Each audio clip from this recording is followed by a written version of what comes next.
Movie शुरू होते ही हमें रसिया की अमीर घर का लड़का ग्रीसा को दिखाया जाता है, जो अपना सारा टाइम लोगों को परेशान करने में बिताता है। वो अपना लग्जरी कार लेकर रसिया के हाईवे में एक बुरी तरह से ड्राइव कर रहा होता है। तभी एक ट्रैफिक पुलिस उसे रोक लेता है, तो वो उसके मुंह पर नोट फेंक कर वहां से जाने की कोशिश करता है, पर वो ट्रैफिक पुलिस उसे पकड़ के अंदर डाल देता है। फिर पुलिस स्टेशन में गीसा के फादर आता है, जो अपने बेटे से खुद परेशान थे। ऑफिसर गीसा की डैड से कहता है अपने बेटे का कुछ करो, नहीं तो ये पूरी तरह से बिगड़ जाएगा। फिर गीसा के फादर अपने एक फीमेल फ्रेंड एनेस्टेसिया के पास जाता है अपने बेटे को सुधारने के लिए। एनेस्टेसिया जो कि एक टीवी प्रोड्यूसर थी और वो हॉरर मूवी की सेट बनाती थी। तो गीसा के फादर अपने बेटे को सुधारने के लिए उन लोगों से कुछ प्लान बनाने के लिए कहता है। नेक्स्ट जब गीसा नाइट क्लब से निकलता है तो उसे पीछे से कोई शूट कर देता है, जिससे वो बेहोश हो जाता है। गीसा जब अगले सुबह उठता है तो वो अपने आप को घोड़ों के स्टेबल में पाता है। तभी वहाँ पर एक आदमी आता है और वो उसे खींचकर बाहर लाकर फेंक देता है और वो उसे मारने लगता है और कहता है कल रात को मैंने तुम्हें घोड़े तैयार करने के लिए कहा था, तो वो अभी तक तैयार क्यों नहीं हुआ।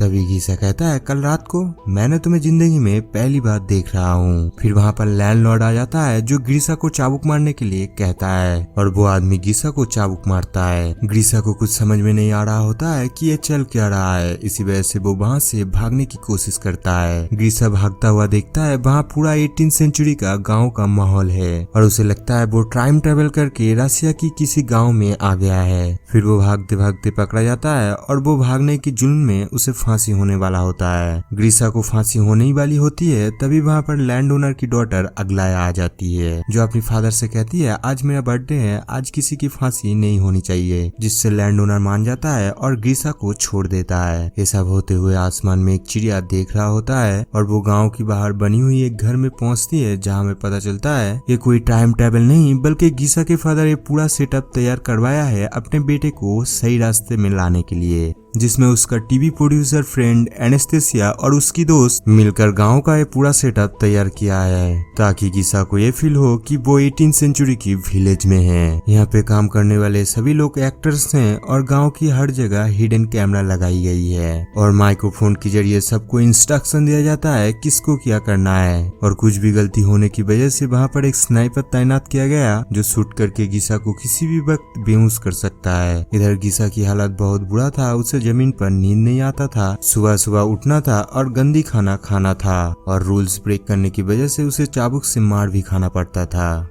एक दिन गीसा अपना फ्रेंड से बातें कर रहा था, तभी एक लड़की लीजा घोड़े से नीचे उतर रही होती है, तो गीसा उसके अंडरवेयर देख लेता है। थोड़ी देर सोचने के बाद उसे रियलाइज होता है कि ये तो 18th सेंचुरी है, तो ये लड़की कैसे मॉडर्न अंडरवेयर पहन के घूम रही है। तो वो दौड़ के उस लड़की के पास जाता है और उसे अंडरवेयर दिखाने के लिए कहता है, जिससे वो लड़की दिखाने से मना कर देती है, तो वो उसके साथ जबरदस्ती करने लगता है। तभी वहाँ पर दूसरे विलेजर्स आ जाता है और लीजा घोड़े पे बैठकर भाग जाती है। ये देखकर गीसा की फादर गुस्सा हो जाता है और इस प्रोजेक्ट को बंद कर देने के लिए कहता है, क्योंकि उसका बेटा सुधरा नहीं था और वो अभी भी लड़कियों को छेड़ने के लिए उतर आया था। तभी उन लोगों को एक पॉजिटिव न्यूज मिलता है कि गीसा अपनी हरकतों की वजह से लीजा से माफी मांगना चाहता है। तो वो लोग लीजा को इंस्ट्रक्शन देता है कि वो जाकर गीसा से मिले। तो गीसा लीजा से माफी मांगती है और सॉरी कहती है, जो देखकर उसके फादर काफी खुश होता है, क्योंकि वो आज तक किसी को सॉरी नहीं कहा था। फिर कुछ दिनों बाद गाँव में एक फेस्टिवल होता है और कहा जाता है कि इस रात अब जिस लड़के या लड़की के साथ बिताओगी वही अपना पार्टनर बन जाएगी। तो गीसा अपना फ्रेंड के पास जाकर पूछता है लीजा कहाँ पर रहती है। इधर कंट्रोल रूम से लीजा को इंस्ट्रक्शन दिया जाता है कि गीसा तुमसे मिलने आ रहा है। तो लीजा जल्दी से अपनी गाँव की कॉस्ट्यूम पहन लेती है और गीसा के सामने आ जाती है। गीसा कहती है चलो फेस्टिवल में चलो, आज रात तुम मेरे साथ रहोगी ताकि मैं और तुम हमेशा के लिए पार्टनर बन जाए। जिससे लीजा कहती है वो नहीं आ सकती क्योंकि उसके फादर की तबीयत सही नहीं है, जिससे गीसा काफी दुखी होकर वहाँ से चला जाता है। नेक्स्ट डे डायरेक्टर लीजा को समझा देता है कि गीसा अब तुम्हारे ऊपर इंटरेस्ट है, इसीलिए तुम्हें अब उसकी लव इंटरेस्ट का रोल प्ले करना होगी। अब लीजा गीसा के साथ काफी टाइम स्पेंड करने लगती है। धीरे धीरे उन लोगों के बीच अंडरस्टैंडिंग हो रही थी और गीसा लीजा की प्यार में पड़ जाता है। रात में वो दोनों एक साथ टाइम स्पेंड करते हैं और गीसा लीजा को शादी के लिए प्रपोज कर देता है, जो देखकर कंट्रोल रूम से सारे लोग काफी खुश होता है, क्योंकि पहली बार गीसा के अंदर लव का इमोशन जगा था।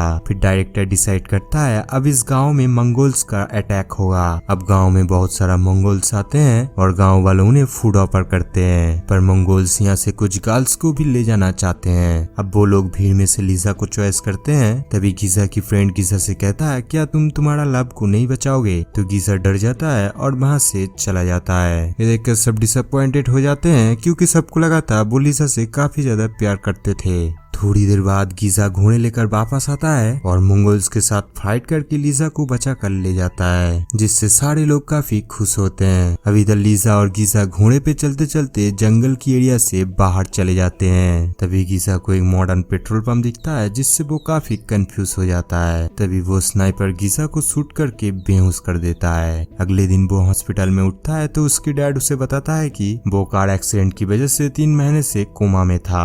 अब गीसा वही लग्जरी कार चला रहा होता है, वही नाइट क्लब जाता है। अब उसे वो मजा नहीं आ रहा था जो 3 महीने पहले आ रहा था। उसे अपनी गलती की एहसास होने की वजह से उसे कभी पछतावा होता है। फिर एक दिन नाइट क्लब में उसे उस लैंड ओनर की डॉटर को दिखता है, जो उसे उस गांव की सारे सेटअप के बारे में सच बता देती है और उसे वो लीजा के पास ले जाती है, जिसे वो सच्चा प्यार कर बैठा था। तो गीसा लीजा से मिलकर कहता है वो आज भी लीजा से प्यार करता है। लीजा भी उससे प्यार करती है और वो दोनों शादी कर लेते हैं। फिर गीजर अपने फादर को थैंक्स कहता है क्योंकि उन्होंने उसे एक अच्छा पर्सन बनाया।